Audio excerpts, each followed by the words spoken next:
Welcome to Washington Today on C-SPAN Radio from Monday, January 24th, 2022. Pentagon puts about 8,500 U.S. troops currently stationed in the U.S. on heightened alert for potential deployment to Europe at the direction of President Joe Biden. This with the rising concerns about a possible Russian military invasion of Ukraine. While NATO moves ahead now, sending more forces to Eastern Europe, as Russia accuses the West of inciting hysteria. I'll have all the latest in just a moment. New York City Mayor Eric Adams presenting a plan to combat gun violence. This after last week's shooting death of a New York City police officer who was responding to a domestic violent incident. Mayor Adams' plan includes increasing officers on the streets, curbing the flow of guns into the city, and encouraging prosecutors to move forward earlier with gun charges. On COVID-19, Chief White House Science Advisor Dr. Anthony Fauci predicting Omicron variant cases will reach their peak and start to decline across the U.S. in the coming weeks.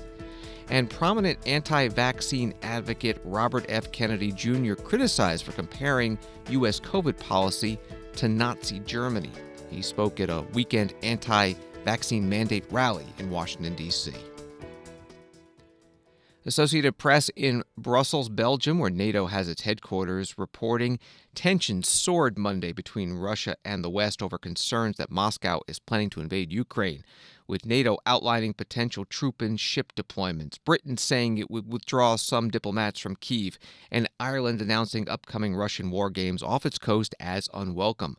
Pentagon leaders have proposed a range of options for President Joe Biden to reinforce the U.S. military presence in Eastern Europe and the Baltics as a demonstration of American commitment.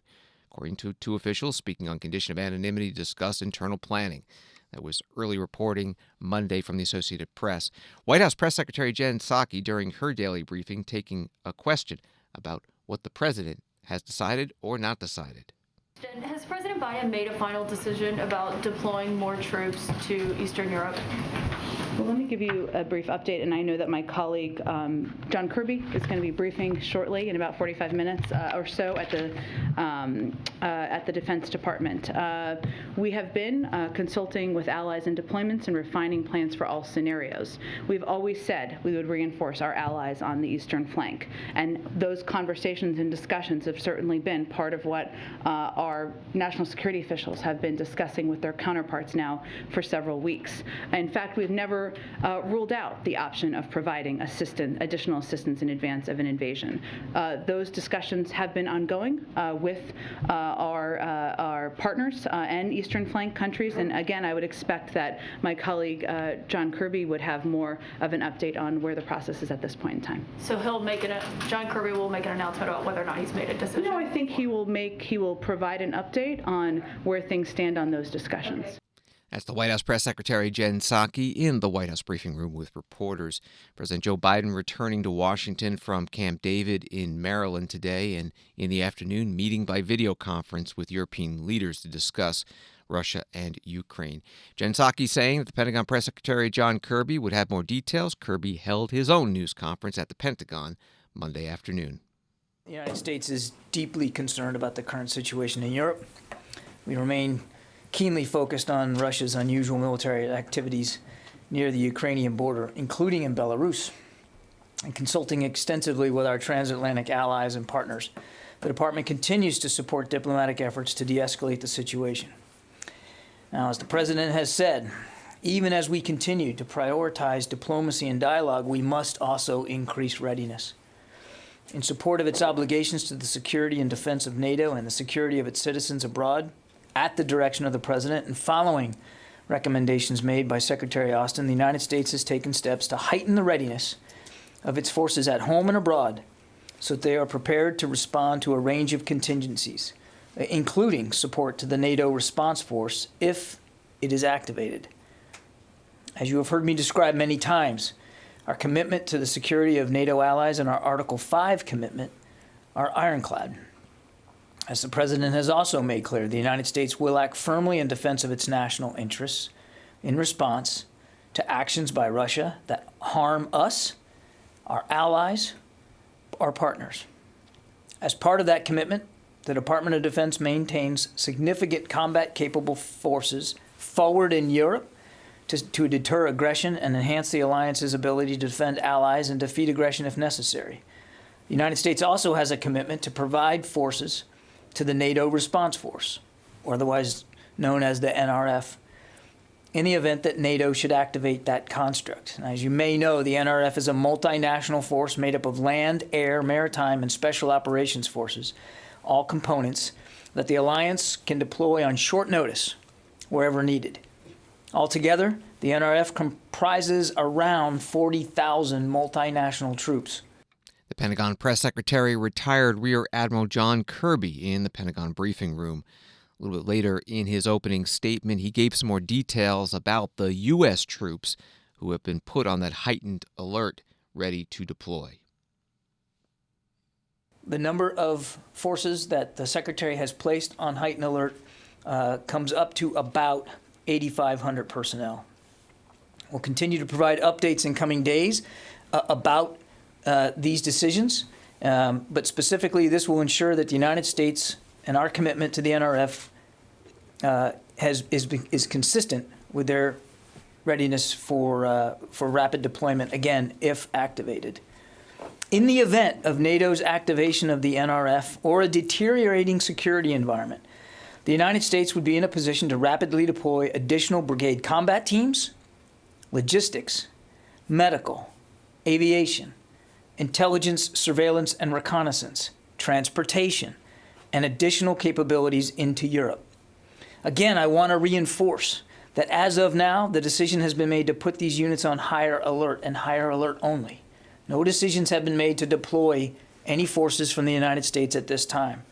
And when I say heightened alert, in some cases, some of these forces were already on a heightened posture, readiness to deploy posture, and the Secretary decided to make it even more, shorten the tether even more. So in some cases, units would go from, say, 10 days prepared to deploy. Now they're at 5 days. That's not the case for every unit that is being notified that they're on a heightened alert. Some are simply more ready and postured that way than others. The idea, though, is that all of these units that he is putting on prepare to deploy will be ready to go on a shortened time frame. Again, no final decision has been made to deploy them. The Pentagon Press Secretary, John Kirby. You can find his full briefing, runs about 45 minutes, archived at our website, cspan.org. More from the Associated Press story. Russia has massed an estimated 100,000 troops near Ukraine's border, demanding that NATO promise it will never allow Ukraine to join, and that other actions, such as stationing alliance troops in former Soviet bloc countries, be curtailed. Some of these, like any pledge to permanently bar Ukraine, are non-starters for NATO, creating a seemingly intractable deadlock that many fear can only end in war. NATO early Monday putting out a statement saying it is putting forces on standby and reinforcing Eastern Europe with more ships and fighter jets. And during a joint news conference at NATO headquarters in Brussels with the visiting foreign ministers of Finland and Sweden, NATO Secretary General Jens Stoltenberg asked by a reporter for more details about this military buildup. Yeah, Mr. Stoltenberg, as you said, NATO is sending reinforcements in Eastern Europe. Could you be a bit more precise? What is not NATO's response to increased Russian military presence in the Baltic Sea? So I have listed some of the additional deployments with more air policing, with more naval presence. Currently, there are 5 NATO ships in the Baltic Sea region. We are also strengthening our presence in the air with the air policing. We already have deployed battle groups, NATO multinational battle groups, to the 3 Baltic countries and Poland. And we are, for the first time in a decade, we have a U.S. aircraft carrier group under NATO command. That is not in the Baltic Sea, but of course it matters for the security of the whole of Europe. So we have stepped up, but this is defensive. NATO is not threatening Russia. It's proportionate, and at the same time as we step up, we also invite Russia to continue our dialogue, because we are ready to engage in good faith in the efforts to find a political solution. We are ready to listen to the Russian security concerns, also in the Baltic region, but we will not compromise on the right for every nation to choose its own path. And that also applies for Sweden, Finland, for other European nations, and not, of course, compromise on NATO's right to protect and defend all allies. But again, I think what we see now with the increased tensions, the deteriorating security situation just highlights the importance of the very close partnership we have built with Finland and Sweden over the last years, including in the Baltic region, with exercises, with a high degree of interoperability, and the very close political consultations that was also demonstrated today with the meeting with the two foreign ministers. NATO Secretary General Jens Stoltenberg at a joint news conference at NATO headquarters in Brussels. In Moscow, a spokesman for the Kremlin, Dmitry Peskov, saying that NATO and the U.S. are behind the escalating tensions in Europe, not Russia. Peskov telling reporters all this is happening not because of what we, Russia, are doing. This is happening because of what NATO, the U.S., are doing. Peskov also saying U.S. media reports suggesting that Russia is evacuating its diplomats from Ukraine are not true. U.S. on Sunday did order families of U.S. diplomats to leave Kyiv, the capital city of Ukraine, but made departures of U.S. government officials voluntary and urged U.S. citizens there to leave. More on all of that today at the State Department briefing with spokesman Ned Price. The partial evacuation of the embassy clearly shows that you're concerned about the safety of Americans in Ukraine. And you've also made it very clear what would happen if Russia were to invade. Will you take this opportunity now also to warn Russia against harming any Americans and say what the consequence would be if they did? So let me take that question and make clear that we have no higher priority than the safety and security of Americans around the world. And last night, you heard us speak to the prudent steps we are taking in the context of our diplomatic community in Kyiv, knowing that the Russians have this large military buildup, that they could well be poised to take significant aggressive action at any moment. And so the authorized departure of non-emergency employees of our embassy and the ordered departure of dependents is part and parcel of and reflective of the paramount priority we attach to the safety and security of the American people. I don't want to go into private discussions, but we have made it abundantly clear to the Russians the priority we attach to the safety and security of the American people. They know that that is our highest priority. They know that we go to extraordinary lengths to protect their safety and security, and I'll leave it at that. In terms of the numbers of people, of Americans inside Ukraine, yesterday I know that the State Department wouldn't be drawn on exact numbers, but is that because you don't know how many, or you just won't say how many Americans are inside Ukraine? Our goal always is to provide you with timely and accurate information. And right now, we do not have an account that we consider to be accurate of the number of Americans, private Americans, who are resident in Ukraine. And I'll tell you why. You've heard this in the context of Afghanistan, but when Americans travel overseas, they, of course, are not required to register with the embassy in country. We always encourage Americans to register when they're traveling abroad with our so-called STEP system. But I think, as many of you can attest, when you travel overseas, you may not always do that. And some of you probably have never done that. Similarly, when Americans depart the country, they would need to deregister themselves. And so, given that many may not register in the first place, I think it is a safe assumption that many would, those who actually do register, may not remove themselves from that tally of American citizens who may be resident in a foreign country. The other point is that even when people do register, the State Department is not in a position to independently verify that a person who has signed up in STEP, the so-called STEP system, is actually an American citizen.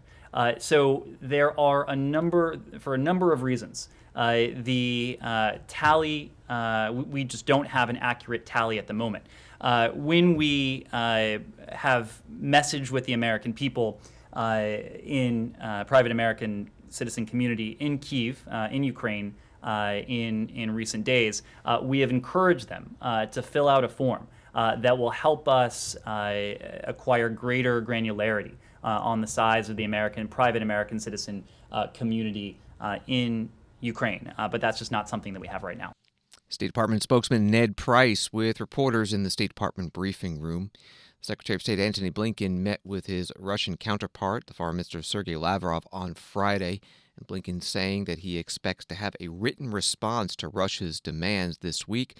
Ned Price confirming today that is expected this week. The U.S. will provide a written response. U.S. Ambassador to the United Nations Linda Thomas-Greenfield saying current tensions with Russia are bigger than Ukraine. She says Russia's actions are undermining the collective principles enshrined in the United Nations Charter that are agreed upon by all nations to maintain global peace and security. Ambassador Thomas-Greenfield held a news conference at the Foreign Press Center in New York City. There is only one country with 100,000 troops pre-positioned on the border, participating in war games and spreading propaganda, and that's Russia.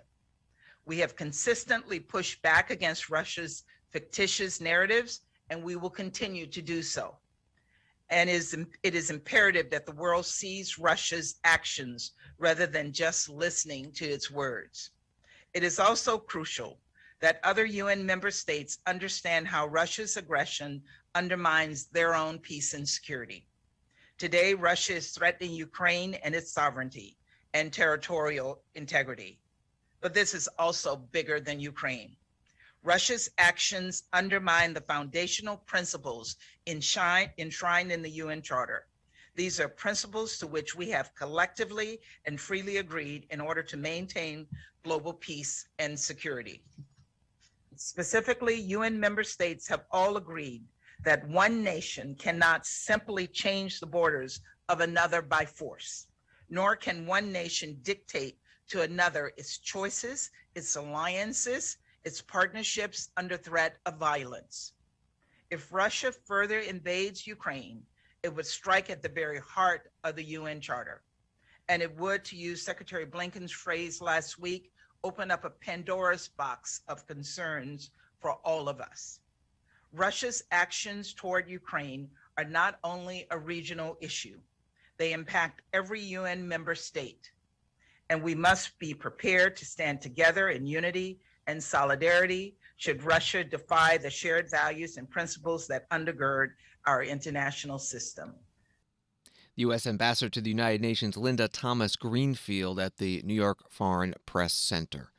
BBC News in Great Britain writing that the Prime Minister Boris Johnson has warned Russia that invading Ukraine would be disastrous and a painful, violent, and bloody business. Speaking as the Foreign Office pulled some embassy staff out of Ukraine, the Prime Minister said the situation was pretty gloomy, but war was not inevitable. He said the United Kingdom was leading on creating a package of economic sanctions against Russia and was supplying defensive weaponry to Ukraine. Here's part of his comments to the press. Look, I've got to tell you that I think that the intelligence is pretty gloomy on this point. There is certainly a large, very, very large array of Russian forces, and we have to take the necessary steps. I don't think it's by any means inevitable now. I think that sense can still prevail, but the UK is in the lead in creating that package of economic sanctions, stiffening helping to stiffen the resistance of our Ukrainian friends, as you know, with defensive weaponry that we're supplying, making it clear that we stand fully foursquare with the people of Ukraine and that we support the sovereign integrity of Ukraine, and we do. But we also need to get over to Russia, that any invasion, any incursion of any kind, of any dimension into Ukraine is not going to be a cost-free business. It is not going to be there will be casualties. And I think that people in Russia need to understand that it could be their new Chechnya. The intelligence is very clear that there are 60 Russian battle groups, about 60 Russian battle groups on the borders of Ukraine. The plan for a lightning war that could take out Kiev is one that everybody can see. We need to make it very clear to the Kremlin, to Russia, that that would be a disastrous step. And so what we're saying is that the UK is leading on creating the package of economic sanctions, working with our partners around the world, and I'll be talking to them this afternoon, this evening, talking to colleagues in other capitals and in Washington. But we also need to get over the message that invading Ukraine from a Russian perspective is going to be a painful, violent, and bloody business. And I think it's very important that people in Russia understand that this could be a new Chechnya. I've been to Ukraine several times. I know the people of that country a bit, and my judgment is that they will fight. And really, that is not the way the world should be going. And I hope that they understand that in the Kremlin. But it's the job of the UK to make sure that our friends and partners around the world, particularly in Europe, you mentioned Europe, also understand that, and we get ready a tough enough package of sanctions. The British Prime Minister Boris Johnson speaking with reporters during a visit to a hospital in Milton Keynes, England. He was there mainly to talk about COVID-19, but getting some questions about Russia and Ukraine. This weekend, a British government office saying it has information indicating the Russian government plans to install a pro-Russian leader in power in Kyiv. Russia saying that report is false. Thomas Pickering is a former U.S. ambassador to Russia. He was there during the 1990s. He's a retired career diplomat who served in many other posts over the years, starting with President Nixon, running through President Clinton. Today, he gave his assessment of the situation between Russia and the Western nations, with Ukraine caught in the middle. Much of what he has propounded, either in red lines or charges against the U.S. and the West, is something which can appeal to the nationalism that has always been present in Russia, never far from the surface, and puts him at the center, if you like, of public attention and public popularity. And while he goes up and down in public popularity, a certain amount of this activity on his part is orchestrated, I think, at critical times for him to reinforce it. I also think it's very important to point out that a good bit of what we are seeing has the character of being made up.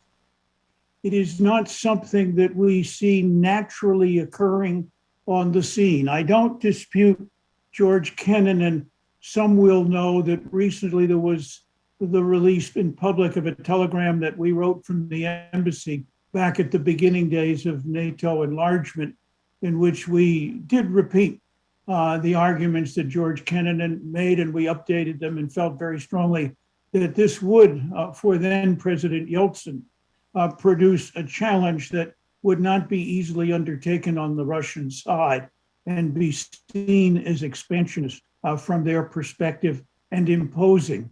But other things that we have seen, including this enormous buildup that's gone on, moving 125,000 soldiers is not a trivial activity, including with large amounts of equipment, which we've seen on the photography that brings it home. And so it is a very worrying situation given those elements, and I leave those on the table for all of you to look at. It is very difficult to predict Mr. Putin, and it's no easier, I think, with the kind of dissection and analysis we have just been through with you here, where it may be a little bit of this and a little bit of that, and a certain amount of staying alive. But it gives him the flexibility that he's exploited to try to maintain himself out ahead of the wave of change going on in the confrontation that exists between both sides, change not to the good side.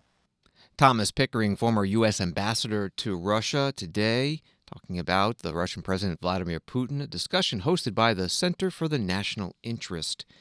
ABC News has this: as tensions rise in the standoff over Ukraine, the U.S. Department of Homeland Security has warned the U.S. response to a possible Russian invasion could result in a cyber attack launched against the U.S. by the Russian government or its proxies. And from the South China Morning Post, China on Monday dismissed a report suggesting President Xi Jinping may have asked his Russian counterpart, Vladimir Putin, not to invade Ukraine during the Beijing Winter Olympic Games. A report by Bloomberg, quoting an anonymous diplomat, said it was possible Xi had asked Putin during their recent call not to invade Ukraine during the Beijing Games. Winter Olympics in China begin on February 4th. There's also a focus on that country because of human rights concerns. President Biden announcing a diplomatic boycott over that issue. No official U.S. delegation will be attending. Several other countries following suit, including Great Britain, Japan, and Australia. Today on Capitol Hill, U.S. Senator Rick Scott, Republican from Florida, says that more should be said about this. It is a fact that the Communist Chinese Party is committing horrific human rights abuses against Tibetans, Hong Kongers, and Uyghur Muslims. It is a fact that at the direction of General Secretary Xi, the Communist Chinese Party is committing genocide and desecrating the Uyghur homeland. It is a fact that Beijing continues to systematically destroy democracy in Hong Kong. I saw it with my own eyes when I visited there in 2019. Next week, the 2022 Olympics will begin in Beijing, and the world will watch as Communist China, it's Communist China, let's never forget that, whitewashes these crimes and churns its propaganda machine to make the world forget just how evil this empire is. I can't tell you how worried I am about the athletes competing in Beijing. Look at what Communist China did to silence and disappear Peng Shuai. It's terrifying. I've called on the IOC and the Biden administration to take every step necessary to keep Americans safe. But unfortunately, I haven't heard a word from them on what they're doing about it. We cannot let anyone forget about what is happening in Communist China. NBC must use the Olympics to highlight these atrocities. Sadly, I doubt they will. That's why we're here today, to make sure no one forgets. For years, I've been calling for the Olympics not for a boycott, but be moved out of Communist China. For years, I've been highlighting Communist China's brutal abuses and demanding accountability for Communist China's genocide and attacks on democracy. For years, I've been demanding businesses to stop doing business with Communist China. Senator Rick Scott, Republican from Florida, on Capitol Hill with a number of human rights advocates. A Reuters story from last week reads, athletes traveling to next month's Beijing Olympics were warned about speaking up on human rights issues while in China for their own safety by speakers at a seminar hosted by Human Rights Watch. Washington Today continues in a minute. This week on the Lectures in History podcast, a discussion on how the Civil War tested the limits of the U.S. Constitution. Penn State professor Rachel Sheldon explains. So this week, we are talking about what happens when compromise fails, when the Constitution does not provide answers to what to do about this slavery question. The Lectures in History podcast. Find it and follow wherever you get your podcasts. Welcome back to Washington Today, available as a podcast on the free C-SPAN Now mobile app and wherever you get your podcasts. A few more headlines. The U.S. Supreme Court has agreed to, as the New York Times writes it, decide whether race-conscious admissions programs at Harvard and the University of North Carolina are lawful, putting the fate of affirmative action in higher education at risk. The court has repeatedly upheld similar programs, most recently in 2016, but recent changes in the court's membership have made it more conservative, and the challenged programs are almost certain to meet skepticism. A case against Harvard accused it of discriminating against Asian American students by using a subjective standard to gauge traits like likability, courage, and kindness, and by effectively creating a ceiling for them in admissions.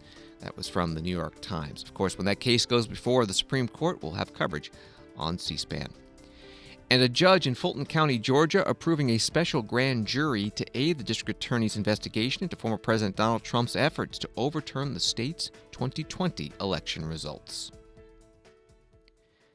Reporting in the New York Post, Mayor Eric Adams on Monday unveiled plans to crack down on illegal guns like the one used to kill a rookie New York Police Department officer and critically injure another cop in Harlem last week while displaying photos of the illegal murder weapons. Adams said the NYPD would start by focusing on the 30 police precincts where 80% of the city's violence takes place. Mayor Adams speaking from City Hall about what he calls a blueprint for safety. There are no gun manufacturers in New York City. Yet, even as the NYPD removed 6,000 guns from our streets last year, we know that new guns are arriving by car, by bus, and by train every day. The NYPD will work with state law enforcement to implement spot checks at every entry point like Port Authority and other bus and train stations. We will also move forward on using the latest in technology to identify problems, follow up on leads, and collect evidence. From facial recognition technology to new tools that can spot those carrying weapons, we will use every available method to keep our people safe. We will also expand the Gun Violence Suppression Division.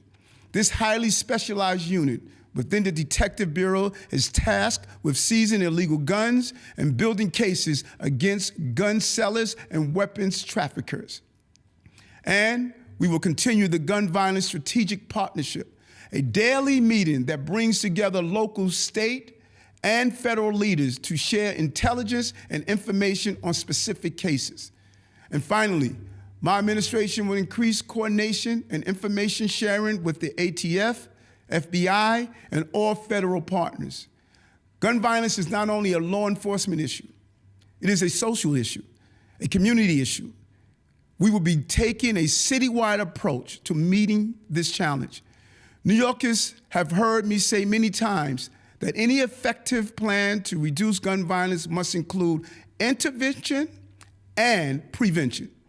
We must take action to immediately stop the violence, and we must make long-term investments to keep it from returning. We must address the root causes of these challenges and help our young people on a better path long before they pick up a gun. New York City Mayor Eric Adams, a Democrat, giving a speech today at City Hall in New York City. And after that speech, he went and took reporters' questions. One was about the role of New York State and the U.S. federal government in helping stop the flow of guns into that city. You described a scenario where for every gun the police department gets off the street, there are another 5 that make their way back into the city. How much confidence do you have in this plan stopping Niagara Falls? Can you tell the public, can you tell your cops that this is going to be what turns the 2-year tsunami of gun violence? Right, and you know what, Nolan, I wish I could. I wish I could. What I'm going to tell to my cops and to the city of New York, we are going to do our job. My agencies are going to do their job and stop feeding crises. My police department, they're doing their job. These police officers are saying, we need help. That's what they're saying. They're saying we need help to stop the flow. We need help to stop putting people back on the street that are dangerous. They're saying we need help. I mean, what we have done to these police officers in this city, where we, from pouring water on their heads to not giving them the authority to do the job, saying we're not going to prosecute fare evasions, allowing people to walk into stores and take whatever they want off the shelves, and then we point to the police officers and say, keep us safe. They're saying we need help. And so what I'm saying to them, I don't have the authority to tell Washington what to do. I don't have the authority to tell the state what to do. I'm going to plead with them and speak with them, but I'm telling them in this city, they're going to get the help from their mayor. New York City Mayor Eric Adams on the job just a couple of weeks. The murder rate in 2021 in the U.S. was the highest in 25 years, and a number of major American cities did set new records. Now to COVID-19. Dr. Anthony Fauci on the White House COVID-19 response team predicting that the U.S. will, in the next couple of weeks, reach the peak in Omicron cases nationwide. He was interviewed today on MSNBC. Well, it's certainly reached this peak in certain regions of the country. If you look at the Northeast, epitomized by New York City, Chicago, and then the upper Middle West with Chicago, it certainly has reached the point where it's turning around and cases are coming down. However, in some of the southern states and the western states, it has not yet peaked, and it's either continuing to go up or leveling off, which is the first step towards getting to that peak and turning around. I believe that in the next few weeks, we will see as a country that it is all turning around. Right now, the net effect, if you look at it, even though, as you mentioned, we still have close to 700,000 cases a day, and we have about 150,000 people in the hospital and about 2,000 deaths. In general, it is starting to turn around, and I believe you're going to see that going in that direction over the next couple of weeks. Dr. Anthony Fauci, head of the National Institute of Allergy and Infectious Diseases, on MSNBC today. Washington Post writes new coronavirus cases have fallen 14% in the United States in the past week based on a 7-day average, although average daily cases at more than 695,000 are still not far from the U.S. peak of about 762,000. COVID-19 hospitalizations are also close to their peak, straining short-staffed hospitals, but they're also starting to fall. COVID-19 deaths, which often lag days to weeks behind outbreaks, are still increasing nationally. Another COVID prediction today, this from the head of the World Health Organization, Dr. Tedros Adhanom Ghebreyesus. He said that more virus variants are likely. There are different scenarios for how the pandemic could play out and how the acute phase could end. But it's dangerous to assume that Omicron will be the last variant or that we are in the end game. On the contrary, globally, the conditions are ideal for more variants to emerge. To change the course of the pandemic, we must change the conditions that are driving it. If countries use all of these strategies and tools in a comprehensive way, we can end the acute phase of the pandemic this year. We can end COVID-19 as a global health emergency, and we can do it this year. What does that look like? It means achieving our target to vaccinate 70% of the population of every country with a focus on the most at-risk groups. WHO Director Dr. Tedros, news conference at the World Health Organization headquarters in Geneva. He says since the Omicron variant was identified 9 weeks ago, there have been more than 80 million COVID cases reported to WHO worldwide, and that's more than were reported in the whole of 2020. And someone has lost their life to the virus every 12 seconds. Another story at the Washington Post reads thousands of protesters from across the country, including some of the biggest names in the anti-vaccination movement, descended on the nation's capital Sunday for a rally against vaccine mandates. Almost 2 years into a coronavirus pandemic that has killed more than 860,000 Americans, the gathering on the National Mall was a jarring spectacle. A crowd of demonstrators, many unmasked, decrying vaccine mandates in the middle of a city that has adopted mask and vaccine mandates to reduce sickness and death from the surge of the virus's Omicron variant, which has battered D.C. for weeks. That was the reporting from the Washington Post. One of the speakers at that rally in Washington on Sunday, we covered it on C-SPAN, Robert F. Kennedy, Jr. What we're seeing today is what I call turnkey totalitarianism.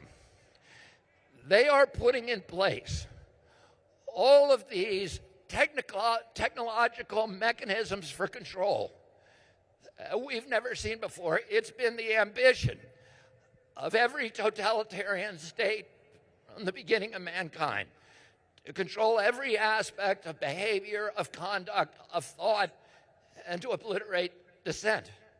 None of them have been able to do it. They didn't have the technological capacity. Even in Hitler's Germany, you could cross the Alps into Switzerland. You can hide in an attic like Anne Frank did. I visited in 1962 East Germany with my father and met people who had climbed the wall and escaped. So it was possible. Many died doing it, but it was possible. Today, the mechanisms are being put in place that will make it so none of us can run and none of us can hide. The Within 5 years, we're going to see 415,000 low-orbit satellites. Bill Gates says his 65,000 satellites alone will be able to look at every square inch of the planet 24 hours a day. They're putting in 5G to harvest our data and control our behavior. Digital currency that will allow them to punish us from a distance and cut off our food supply. Vaccine passports. You have a series of rights, as flawed as our government is. You can still go out and go to a bar, you can go to a sporting event, you can get on a bus or an airplane and you can travel. You have certain freedoms. You can get educated, etc. The minute they hand you that vaccine passport, every right that you have is transformed into a privilege contingent upon your obedience to arbitrary government dictates. Robert F. Kennedy, Jr., founder and chair of Children's Health Defense Anti-Vaccine Advocacy Group, at an anti-vaccine mandate rally at the Lincoln Memorial in Washington, D.C. on Sunday. He is the son of the late presidential candidate Robert F. Kennedy and nephew to the late president John F. Kennedy. Auschwitz Memorial, the organization that remembers the more than 1 million killed at that Nazi concentration camp, their Twitter feed tweeting, "Exploiting of the tragedy of people who suffered, were humiliated, tortured, and murdered by the totalitarian regime of Nazi Germany, including children like Anne Frank, in a debate about vaccines and limitations during global pandemic is a sad symptom of moral and intellectual decay." Wall Street today, the Dow up 99, but it was down at one point more than 1,000. NASDAQ finishing up 86, S&P up 12. President Biden talking about the economy and inflation at the White House. He made some opening statements, and as the press was asked to be escorted out, Peter Doocy of Fox News asked the president a question, and the president was caught on a hot mic. Do you think inflation is a political liability? That's a great asset. More inflation. What a stupid son of a bitch. President Biden at the White House. Thanks for listening to Washington Today. Get more top Washington stories sent right to you by subscribing to C-SPAN's evening newsletter, word for word. Go to c-span.org/connect to subscribe. Hope you have a good night.